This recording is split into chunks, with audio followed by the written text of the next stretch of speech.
Hello friends, तो लौट आए हम लोग वापस से एक और नई इंटरेस्टिंग और हॉरर स्टोरी के साथ। देखिए, ये जो कहानी है, ये कहानी आपको थोड़ी सी विचलित कर सकती है, तो थोड़ा सा ध्यान रखें सुनने से पहले। ऑब्वियसली वैधानिक चेतावनी तो मैं आपको देने ही वाला हूँ। देखिए, कई बार क्या होता है, कई बार लाइफ में कुछ लोग ऐसे होते हैं जिनको सभी लोग धिक्कार देते हैं, उनका हर कोई मजाक उड़ाता रहता है, उनको मतलब सोसाइटी में कोई जगह ही नहीं मिलती है।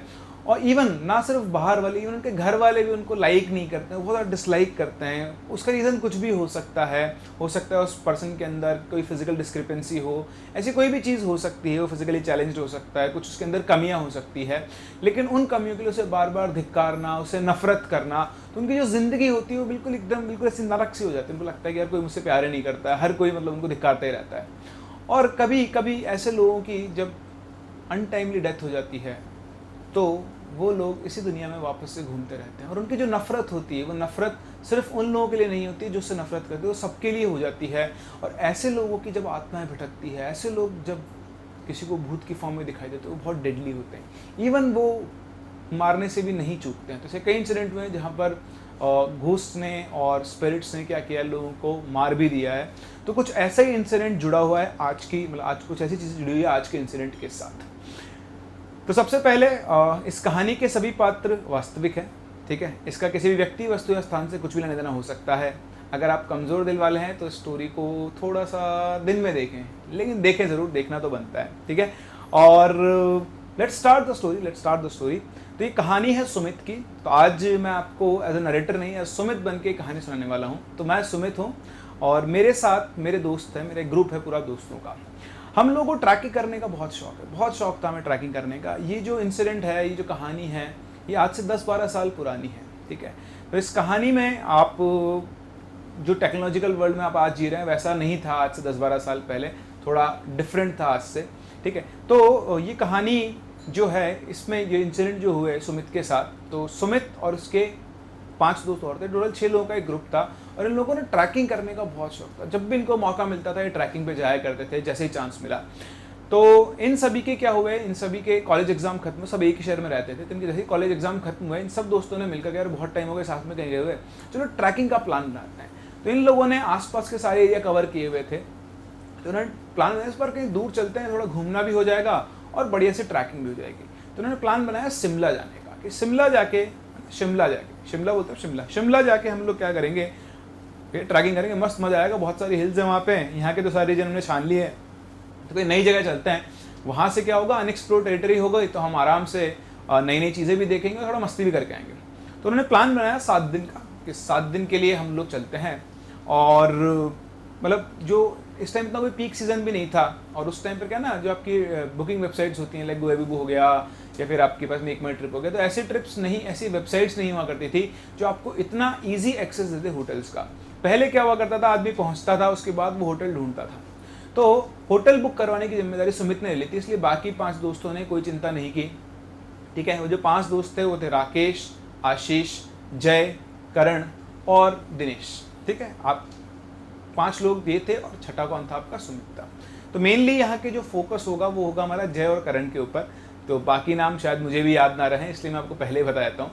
तो बेसिकली उन्होंने क्या किया, वो लोग पहुँचते हैं, मतलब सारा बुकिंग का जिम्मा किसके ऊपर था, सुमित के ऊपर था। तो सुमित ने ट्रेन के टिकट्स कराए और उन लोगों की ट्रेन डिसाइड हुई, पर उस दिन उनको सुबह 12 बजे के आसपास निकलना था। और एक दिन छोड़ के अगले दिन 40 घंटे ऑलमोस्ट लगते हैं, 40 आवर्स। तो 40 आवर्स की उनकी ट्रेन की जर्नी थी, ठीक है। और उसके बाद उनके पास एज सच कोई बुकिंग नहीं थी किसी होटल की या किसी भी रूम की। तो उनका प्लान ये था कि ठीक है चलो कोई बात नहीं, वहीं पहुंचेंगे और वहां पहुंचकर हम क्या कर लेंगे, बुकिंग करवा देंगे। तो भाई वो ट्रेन में बैठे, सुबह दिन में 12 बजे के आसपास वो ट्रेन में बैठे। और अगले दिन के भी अगले दिन थोड़ी ट्रेन लेट भी हो गई उनकी, तो दिन में करीबन 1 बजे के आसपास वो कहाँ पहुंचे, शिमला पहुंचे। शिमला स्टेशन पे उतरे और उतरते ही उन्होंने क्या करना शुरू किया, रूम ढूंढना शुरू किया। तो उन्होंने प्लान बनाया था उनको कहाँ कहाँ ट्रैक करना है, तो उसी के आसपास वो ढूंढ रहे थे। लेकिन एक्चुअली उनकी किस्मत इतनी फूटी हुई थी कि उस टाइम पर उनको होटल नहीं मिल रहा था। मतलब सीजन इतना पीक पे नहीं था, लेकिन फिर भी इतने टूरिस्ट आ गए थे कि उस टाइम पर होटल्स मिले नहीं। तो जिस होटल में जाते वो होटल वाला मना करता है भैया रूम अवेलेबल नहीं है। तो उन्होंने इस तरह से बहुत सारे होटल्स छान मारे, बहुत सारे। अब आप सोचो 40 घंटे का सफ़र वो पहले से कर चुके हैं। और इसके बाद होटल ढूंढने में उनकी बैंड बज गई, शाम के 5 बज गए, लेकिन उनको होटल नहीं मिला। बेचारे भूखे प्यासे घूम रहे थे। तो एक ढाबे पे जाके उन्होंने खाना वाना खाना शुरू किया। तो होता है ना ब्रोकर टाइप लोग होते हैं जो देख के आते हैं कि हाँ भाई आदमी बाहर का है, तो उन्होंने सोचा, वो कोई ब्रोकर था, उसने समझ लिया कि आदमी बाहर के हैं, ठीक है, और वो उनके पास गया, पूछता है साहब बाहर से आए हो क्या? तो बोलते हैं हाँ यार मुंबई से आए। अच्छा साहब कहाँ ठहरे हो? बोलते अरे यार कहाँ ठहरे हैं, कोई होटल ही नहीं मिल रहा है, हम लोग तो सोच के आए थे कि पहुँच के आराम से होटल मिल जाएगा, इतना कोई पीक सीजन तो है नहीं, पता नहीं आज क्या हो गया इस टाइम पर एकदम से सारे होटल्स बुक हैं। तो बोलता है हाँ साहब अभी तो सारे होटल बुक चल रहे हैं, लेकिन अगर आप कहो तो मेरे पास एक विला है, मैं आपको विला दिलवा सकता हूँ। तो उनको लगा भाई यार विला है तो बहुत ही बढ़िया है, होटल से तो बहुत सही रहेगा विला, हम लोग तो बड़ा ग्रुप है दोस्तों का। तो उसने बोला कि साहब मैं आपको विला दिलवा सकता हूँ, आप बोलो तो मैं बात करता हूँ। तो सारे दोस्तों आपस में बात करते, सही है विला, तो उन्होंने कितने में दिलवाओगे? तो उसने जो प्राइस बताई, वो जो होटल की प्राइस वो एक्सपेक्ट करके आए थे, हिसाब लगा के उससे आधी रेट में था। बोले और क्या चाहिए और क्या चाहिए? तो उसने बोला कि ठीक है भाई तू तो बात कर फटाफट से और हमें बता, हम विला ले लेंगे। तो बोलता साहब विला थोड़ा सा यहाँ से दूर है, थोड़ा मतलब सिटी से थोड़ा सा आउटस्कर्ट्स में है, बाकी आप आराम से आ सकते हो, टैक्सी वैक्सी सब मिलती है वहाँ आने जाने के लिए। तो बोलते हैं कि हाँ हाँ कोई दिक्कत नहीं है, हमें क्या दिक्कत है, हम ठीक है, तो जितना प्राइस हमारा होटल में कम हो रहा है हम उसमें टैक्सी में आ जाएंगे। अपने दोस्तों ने आपस में डिस्कस किया, उससे बोला कि ठीक है हमें कोई दिक्कत नहीं है, अभी तो भैया मेरी हालत ख़राब हो रखी है, मैं रेस्ट करने के लिए घर चाहिए। तो उसने बोला ठीक है साहब मैं बात कर लेता हूँ, और उसने बातचीत की और उसके बाद विला उन्होंने ले लिया उससे किराए पे। अब वो जब वो पहुँचे विला, तो देखा विला बिल्कुल आइसोलेटेड सा था, उसके आसपास घर नहीं तो थोड़ी दूर, मतलब करीबन मान लो 400-500 मीटर दूर कॉलोनी थी, लेकिन उसके बाद उस कॉलोनी से उस विला के बीच के रास्ते में कोई घर नहीं था। अब 6 के 6 जवान लड़के, उनको क्या ही फ़र्क पड़ता, उनको तो और अच्छा, बोले बढ़िया यार आइसोलेशन में रहेंगे, साला किसी की दिक्कत ही नहीं है, कुछ भी करो अपने, है ना, बैंगलोर के अंदर विला के अंदर कुछ भी करो, कितनी पार्टी करो, चिल्लाओ जाओ, कुछ भी करो, कोई दिक्कत नहीं है। तो ये सोच के उन लोगों ने बोले ठीक है हम इस विला को ले लेते हैं, और वो विला के अंदर चले गए। भाई पहुँचे, थके आ रहे थे बेचारे, खाना वाना वो पहले से ही वहाँ खाया था उन्होंने, और उसके बाद वो पैक करा के बोले रात को कौन बाहर निकलेगा, आए और चुपचाप सो गए। चलिए सुबह वो लोग उठते हैं, तो उठने के बाद वो प्लान करते हैं पूरा कि भाई अब कल का दिन तो अपना वेस्ट हो गया, बट कोई बात नहीं, अब अपने जो बचे हुए दिन हैं उनको बहुत अच्छे से एंजॉय करने वाले हैं। तो उन्होंने उस दिन प्लान किया ट्रैकिंग का, उन्होंने अपने एरिया डिसाइड किया, अपना सामान पैक किया, और उसके बाद लोग ट्रैकिंग पे निकल गए। तो सुबह सुबह 9-10 बजे के आसपास वो ट्रैकिंग पे निकल गए, और बढ़िया दिन भर ट्रैक करते रहे, घूम फिर के मौज मस्ती करके।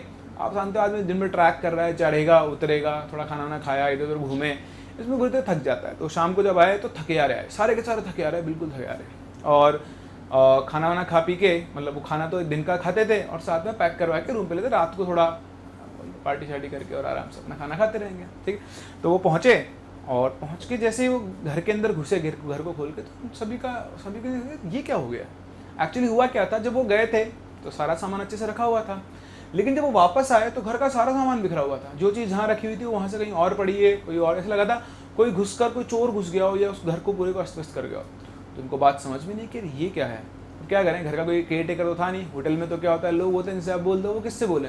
तो लगा हो सकता है यार कोई आसपास का लोकल घर को खाली देखकर घर में घुस गया हो, उसने सामान सारे इधर करके ना चोरी करने के चक्कर में उन्होंने अपना सामान चेक किया, सामान कुछ भी गायब नहीं था, उनका सारा सामान एज इट इज़ था जो था, बस वो सब जगह बिखरा हुआ था। खैर उन लोगों ने ध्यान नहीं दिया, कुछ भी कारण हो सकता है, कोई जानवर घुस गया होगा, बिल्ली आ गई हो, कुछ भी आ गया हो, कोई आदमी घुसा, उसने जो चाहिए उसको वो नहीं मिला हो, ऐसा कुछ भी सोच के डिस्कशन में ठीक है चलो कोई बात नहीं, बहुत थक गए, थोड़ा खाना वाना खाते हैं, खाना वाना खाते पीते हैं और उसके बाद सोते हैं। तो ठीक है, अब भाई इनमें से जो करण था, करण थोड़े, करण के क्या है वो थोड़े होते हैं लव अफेयर्स थे करण के ना, करण आशिक में ज़्यादा आदमी था। तो करण ने बोला यार देखो मुझे तो अपनी गर्लफ्रेंड से बात करनी, मैं उस कमरे में जाके अलग से सोऊंगा, तुम लोग को जहाँ सोना सो जाओ। उन्होंने बोला भाई यार दोस्त है, सब लोग साथ में है, साथ में सोएंगे। बोलते नहीं यार समझा, अगर दिन भर से आया तो समझा यार ब्रेकअप हो जाएगा, है ना, वैसे ही बहुत दिक्कत चलती रहती है, तो मुझे चीज़ें भी मैनेज करनी, रिलेशन भी मैनेज करना बहुत ज़रूरी होता है, तो मैं जा रहा हूँ उस कमरे में और तुम लोग सो, ठीक है कोई दिक्कत नहीं। बोले ठीक है भाई तू अपना एंजॉय कर, हम लोग अपना एंजॉय करते हैं। तो चले गए। अब भाई चले गए तो रात को अचानक से 1 बजे के आसपास, रात को अचानक से 1 बजे के आसपास कोई गेट बजाता है, मेन गेट, धड़ धड़ धड़ धड़ गेट बजाने की आवाज़ आती है। उसकी आवाज़ से सब लोग जागते एकदम से, उधर से सारे निकल के आते हैं, जैसे करण निकल के आता है, और बोलते हैं यार इतनी रात को यहाँ पे कौन आएगा। तो बोलता है पता नहीं यार मैं देख के आता हूँ, करण बोलता है। तो करण जान लगता है, तो उसको आशीष रुक के बोलता है रुक जा रुक जा रुक जा। तो बाहर जा रहा है, पहले खिड़की में से देख ले कोई है या नहीं है ना। तो उसने देखा खिड़की में से, खिड़की से उसको बाहर कोई दिखाई नहीं दिया। उसने तरफ पर्दा हटा के देखा, खिड़की तरफ कोई नहीं था, बिल्कुल खूब अंधेरा था, ठीक है। उसने वापस पर्दा लगाया, फिर धड़ धड़ धड़ गेट बजाने की आवाज़। तो उसको लगा छोड़ना क्या खिड़की, मैं देख के आता हूँ कौन। तो करण भागता हुआ जाता है ना, करण सबसे आगे और बाकी सब पीछे हैं। तो करण जाके गेट खोलता है, गेट खोलते ही करण एकदम से वापस से पीछे की तरफ आगे गिरता है, बिल्कुल ज़मीन के ऊपर आगे गिर जाता है, डरा हुआ। सारे बोलते हैं क्या हुआ क्या हुआ, तो बोलते यार यार वहाँ पे कोई खड़ा था। तो सब भागते हुए बाहर जाके देखते हैं, बाहर निकल के देखते हैं, तो बोले यार बाहर तो कोई भी नहीं है। बोलता है नहीं नहीं नहीं यार बाहर कोई ना कोई था। तो बोलता है कौन था, पता नहीं, एक लड़का ऐसे मुड़ा हुआ सा था ना, कि कमर बाहर निकलती है, उनको कुबड़ा बोलते हैं, कुबड़ा है ना, हमारे यहाँ तो कुबड़ा बोलते हैं, आप लोगों के पता नहीं क्या बोलते हैं, इनकी जैसे ऊँट के कुबड़ निकली होती है ना, वैसे उन लोगों की कुबड़ निकल जाती है। तो बोला अरे कुबड़ा सा लड़का खड़ा हुआ था, और जैसे ही मैंने गेट खोला वो बिल्कुल मेरे सामने था, उसकी शक्ल बहुत खतरनाक थी, बहुत खतरनाक, मतलब बिल्कुल ऐसे है ना, बहुत डरावनी शक्ल थी उसकी। बोलता क्या पागल हो गया क्या तू, है तो फ़ोन पे किससे बात कर रहा था। तो बोलता यार पागल नहीं हो, मैं सही बोल रहा हूँ। बोलता कहाँ है तो देख खड़ा हो। उन्होंने उसको खड़ा किया, गेट के बाहर दिखाया, गेट के बाहर कुछ भी नहीं था, सब कुछ सुन सन्नाटा था, बिल्कुल क्लियर था सब कुछ। तो बोला कि यार देख क्या है, आज अपन बहुत थक गए हैं, तू भी सोने के लिए तू लगा हुआ है रात को, काम पर फ़ोन रख, तो वापस चलो, ठीक है कोई नहीं है, शायद हो सकता है हवा की वजह से गेट बज रहा हो, तो गेट को टाइट बंद करते हैं। उन्होंने गेट को टाइट बंद कर दिया, और उसके बाद सब अपने अपनी जगह पर क्या चले गए, सोने के लिए चले गए। फिर अचानक से रात को 3 बजे सभी लोगों को करण के बहुत जोर से चिल्लाने की आवाज़ आती है, बचाओ बचाओ बचाओ। जैसे सब लोग करण की आवाज़ सुनते भागते हुए करण के रूम में जाते हैं, तो करण अपना गला पकड़ कर चिल्ला रहा था, मुझे बचाओ बचाओ, कोई मेरा गला दबा रहा है, कोई मेरा गला दबा रहा है। उन्होंने जाकर करण को हाथ छुड़ाया, बोला अरे करण जाग, क्या हो गया। तो बोलता है यार कोई मेरा गला दबा रहा था। तो पागल हो गया क्या, तुझे क्या हो गया है, मतलब हो सकता है तो थकान की वजह से बहुत ज़्यादा दिक्कत हो रही है, तो ऐसे कैसे बिहेव कर रहा है। उन्होंने देखा तो करण का हाथ बहुत ज़्यादा गर्म था। तो जो आशीष था वो बहुत ज़्यादा अंधविश्वासी था, उसने बोला कि यार यहाँ पे कुछ लफड़ा तो नहीं है। मतलब कि पागल है क्या यार, वो पहले से डरा हुआ तो उसे और डरा रहा है। तो बोलता है नहीं नहीं यार, जैसे उसने कहा कि उसने किसी कुबड़े को देखा था और उसके बाद अब उसको रात को गला दबा रहा है। उन्होंने करण का रूम में देखा था, करण के रूम में सामान इधर बिखरा हुआ था। तुमको समझ में नहीं आता क्या हुआ, पहले जब वो दिन में आया था सामान बिखरा हुआ था, अभी करण के रूम का सामान बिखरा हुआ था। उन्होंने ध्यान से देखा तो करण के रूम की जो खिड़की थी उसका कांच टूटा हुआ था। तो उन्होंने करण से पूछा करण तूने किसी को देखा क्या। बोलता है यार मैंने उसी टाइम उस कुबड़े को देखा था, वो जो कुबड़ा था ना, मुझे लगता है दिन में वो कुबड़ा ही हमारे रूम में आया था। तो बोलता पागल है कि यहाँ कोई कुबड़ा नहीं, हम लोग सब देख कर तो आए थे, तू कैसी बात कर रहा है, तू बहुत ज़्यादा थक गया भाई, तू थोड़ा रेस्ट कर। तो बोलता है यार पता नहीं यार, तुम लोग मान नहीं रहे हो, लेकिन मुझे तो लग रहा है कोई मेरा गला दबा रहा था। अब भाई साहब आशीष को भी बहुत तेज डर लगे, बोलता है यार मुझे तो डर लग रहा है, हम अलग अलग नहीं सोएंगे। तो उन्होंने करण को भी अपने साथ में लिया और सब लोग साथ में सो गए। अब भाई सुबह उठे तो देखा कि करण का बुखार तो नहीं उतरा हुआ था। तो वो डॉक्टर के पास गए, डॉक्टर को दिखा के लेकर आए, डॉक्टर ने चेकअप करके नॉर्मल, सब कुछ नॉर्मल था। उन्होंने डॉक्टर को बताया कि रात को ऐसी हमारे साथ घटना हुई। तो डॉक्टर ने बोला हो सकता है देखो थकावट की वजह से, जैसे आप बता रहे हो, आप पहले तो मुंबई से चल के आए, फिर आपको रूम नहीं मिला, फिर उसके बाद आप ट्रैकिंग करके आए अगले दिन, तो थकावट की वजह से कभी कभी ऐसी चीज़ें हो जाती है। इसके ऊपर आप ज़्यादा ध्यान नहीं दें, आपका दोस्त बिल्कुल सही है, उसे रेस्ट करने दें। डॉक्टर को दिखा के वो लोग वापस अपने उस विला में आ गए। अब वापस आए तो उन्होंने प्लान बनाया कि चलो कहीं घूमने चलते हैं। तो करण बोला यार देख मेरी तो हालत नहीं है, तुम लोग हो के आ जाओ, मैं तो यहीं रुकूंगा। तो बोलता है यार तू भी चल रहे, तू थोड़ा कहीं और बैठ जाना। बोलते नहीं नहीं मैं तो, मेरी रात को भी नींद पूरी नहीं हुई, मैंने दवाई ली हुई, उसकी वजह से थोड़ी थकान सी हो रही है, तुम लोग हो के आओ, मैं यहीं पर हूँ। तो वो लोग उसको छोड़ के निकल गए। अब भाई वो लोग घूम फिर के जब शाम को वापस आके जैसे उन्होंने गेट खोला, उन सबके होश उड़ गए। होश कैसे उड़ गए कि सामने उनके वहाँ करण बैठा हुआ था, और वो करण बैठा बैठा अपने शरीर से नोच रहा था, अपने आप को ही नोच रहा था, कभी काट रहा था, कई जगह पे उसने अपने काट के इवन मास्क को उखाड़ लिया था, मतलब अजीब सा ही बिहेव कर रहा था। वो लोग भागते हुए करण के पास गए, उन्होंने करण को पकड़ा, करण पागल हो गया, क्या कर रहा है तू। वो करण अपने बस में नहीं था। करण ने जैसे ही आशीष और वो एक और दोस्त उनके पास पहुंचे, करण ने उनको उठा के फेंका। मतलब इतनी ताकत आ गई थी करण के अंदर कि यूँ हवा में उड़ते हुए उछलते हुए दूर जाके गिरे दोनों के दोनों, और उनको समझ में नहीं आता वो क्या करे, करण के साथ क्या हो गया। और करण बड़ा अजीब सा बिहेव कर रहा, अजीब सी आवाज़ें निकाल रहा। उनको समझ में, सारे के सारे दोस्त, पाँचों के पाँचों दोस्त मिलकर उन्होंने करण को पकड़ा, और समहाउ उन्होंने करण को क्या किया, कंट्रोल में किया। उन्होंने फटाफट से एक रस्सी ढूंढ के करण के हाथ पैर बांध दिए, और मतलब करण छटपट रहा था, वो रस्सी भी ऐसा लगता है कि रस्सी भी तोड़ देगा, पता नहीं कहाँ से उसके अंदर इतनी पावर आ गई। तो लोगों को समझ में नहीं आ रहा क्या करना है। तो फटाफट से उन्होंने एक दोस्त को भेजा, बोले यार तू कुछ ऑटो टैक्सी कुछ भी करके लेकर आया, उसको डॉक्टर लेके चलते हैं। तो वहाँ से वहीं एक ऑटो करके लेकर आया, उसको ऑटो में डाला, और ऑटो में डाल के उसको वो लेकर गए कहाँ पर, एक हॉस्पिटल के अंदर। वहाँ पे हॉस्पिटल ले जाकर उन्होंने, जो बहुत अच्छा हॉस्पिटल था, वहाँ पे डॉक्टर को दिखाया। डॉक्टर ने उस पर सारे चेकअप कराए, MRI सब करवाई, पर क्या पकड़ में है, कुछ भी पकड़ में नहीं आया। डॉक्टर बोला कि सब कुछ नॉर्मल है, पता नहीं ऐसा बिहेव क्यों कर रहा है, मैं इसको कुछ सेडेटिव्स दे देता हूँ तो ये आराम से सो जाएगा, और आप लोग एक दो दिन वेट करो, फिर दोबारा मुझे दिखाना है। तो वो क्या कर सकते थे, उनके पास और कोई जगह नहीं थी रहने की, और उन्हें अभी तक ये भी समझ में आता है कि उस जगह पर कुछ है। वो यही सोच रहे थे कि करण अजीब सा बिहेव कर रहा है, उसका रीज़न क्या है उनको भी नहीं पता था। तो वो करण को लेकर वहाँ आ गए और अगले 2 दिन के उन्होंने सारे प्लान कैंसिल कर दिए, कहीं पर भी जाना है वो बोले कि हम लोग सब साथ में ही रहेंगे। अब जब वो लोग सब साथ में दिन भर उस घर में रहने लगे तो उनके साथ अजीब अजीब सी घटनाएं होने लगी, अजीब सी चीज़ें होने लगी। क्या? जैसे फ़ैन चल रहा है, चलते चलते फ़ैन बंद हो जाएगा, एसी चल रहा है, चलते चलते एसी बंद हो जाएगा, फिर वो अपने आप शुरू हो जाएगा। तो उन्हें लगा कि यार घर थोड़ा पुराना है, शायद यहाँ कोई बहुत कम आते जाते हैं लोग, क्योंकि थोड़ा आउटस्कर्ट्स के अंदर है, शायद इलेक्ट्रिकल फॉल्ट्स होंगे, इनकी वजह से ऐसा हो रहा है। लेकिन सिर्फ इतना ही नहीं, वो किचन में गए, किचन में नल बंद कर गया, नल अपने आप खुल गया। कोई सामान वो छोड़ के आए थे, वो सामान वहाँ की जगह कहीं और पड़ा हुआ है, अचानक से पड़े पड़े सामान नीचे गिर जाता है। उन लोगों को कुछ भी समझ में आता है कि इस घर में कुछ भी चल रहा है, कुछ भी चल रहा है, ठीक। और एक वो करण, वो मतलब वो ठीक ही नहीं हो रहा, जब उसको सेडेटिव दे दो, दवाई दे दो तो सो जाता, और जैसे ही वोटता उसके फिर से वो हरकतें चालू, जो उसके पास है उसको काटना शुरू कर दे, खुद को नोचता रहेगा। तो उसके हाथ पैर बांध के उसको लिटा रखा था उन्होंने, उन्हें समझ में नहीं आ रहा था क्या हो रहा है। अब क्या हुआ कि उन लोगों ने डिसाइड किया कि यार चलो इसका इन्वेस्टिगेशन करते हैं कि इस घर में कुछ लोचा लग रहा है मुझे। तो मतलब जो आशीष था वो बोला इस घर में कुछ ना कुछ चक्कर है भाई, हम लोग को पता करना चाहिए, उस ब्रोकर ने हमको गलत घर दे दिया है। तो सभी दोस्त उसकी बात पे एग्री हुए कि हाँ यार, मतलब ये उस दिन के बाद जो रात को 1 बजे गेट नॉक हुआ तो उसके बाद से सब कुछ ये चल रहा है। तो उन्होंने क्या किया, जय और करण, जय को बोला सुन तू करण का ध्यान रख, इसके ज़्यादा आसपास मत जाना, बट इसको दूर से ध्यान रखना, है ना, और कुछ भी ऐसा इशू हो तो तू इसको बंद करके कमरे में भाग के हमारे पास आ जाना, हम लोग बाहर कॉलोनी की तरफ जा रहे हैं पता करने क्या है। तो वहाँ पे गए, तो वहाँ पर जो दुकान वाले थे ना, पान वाले की दुकान वाले, नॉर्मल दुकान, उन्होंने उनके पास गए और पूछा कि भाई साहब वो जो घर है वहाँ पर, ये हम लोग क्या मुंबई से आए हैं और हमें एक ब्रोकर ने वो घर किराए पे दिया है, और जिस दिन से हम उस घर में आए हैं उस दिन से हमारे साथ अजीब अजीब हरकतें होती हैं। तो बोलता है क्या बात करो, आप उस घर में रह रहे हो? इतना सुनते ही सबकी हालत खराब। क्यों? उस घर में ऐसा क्या है? बोलता है साहब उस घर में रहने वाला कोई जिंदा नहीं बचा, आपको किसने वो घर दे दिया? बोलता है हम नहीं जानते, मैं तो एक ब्रोकर मिला था, उसने हमें वो घर दे दिया, और हमारे एक दोस्त है उसकी हालत बहुत ख़राब है। बोलता है साहब वो घर तो श्रापित है, वो घर तो बहुत खतरनाक है। बोलता है ऐसा क्या हुआ था उस घर में? बोले साहब इस घर में आज से 10-15 साल पहले एक परिवार रहता था। उस परिवार में मतलब 2-3 लोग थे, मतलब एक तो उसके एक लड़का था, एक उसके पिताजी थे और उसकी माँ थी, ठीक है। तो जो लड़का था वो पैदाइशी कुबड़ा था, उसका नाम था राजू। क्या नाम था? राजू। अब क्योंकि वो कुबड़ा था तो उससे सभी लोग मतलब प्यार से बोलते नहीं थे, सब उसे नफरत करते थे, बच्चे उसको अपने साथ खिलाते नहीं थे। तो वो बेचारा अकेला बड़ा अकेला ही रहता था, अकेले बड़ा हुआ, करीबन 10-12 साल की एज तक वो बड़ा हुआ। और उसका बाप भी उसको हर बात पे आया मार देता था, सब उसको मनहूस समझते थे, उससे बहुत नफरत किया करते थे। तो एक दिन की बात है कि मतलब बात बात में उसके पिताजी उसको बहुत ज़्यादा मारा, और मारते मारते उसे कहीं चोट लग गई अंदरूनी, और उसकी मौत हो गई। उसकी मौत के बाद उसके घर वाले तो उस घर को छोड़ के चले गए, और तब से ये घर खाली पड़ा हुआ है। यहाँ पर कई बार इस घर को बेचने की कोशिश की गई, लेकिन जो भी लोग आते वो या तो इस घर में 1-2 दिन में भाग जाते या फिर वो जिंदा ही नहीं बचते थे। तो भाई साहब ये सभी घर बहुत श्रापित है, आप इसको जितना दे सकते हैं खाली कर दो।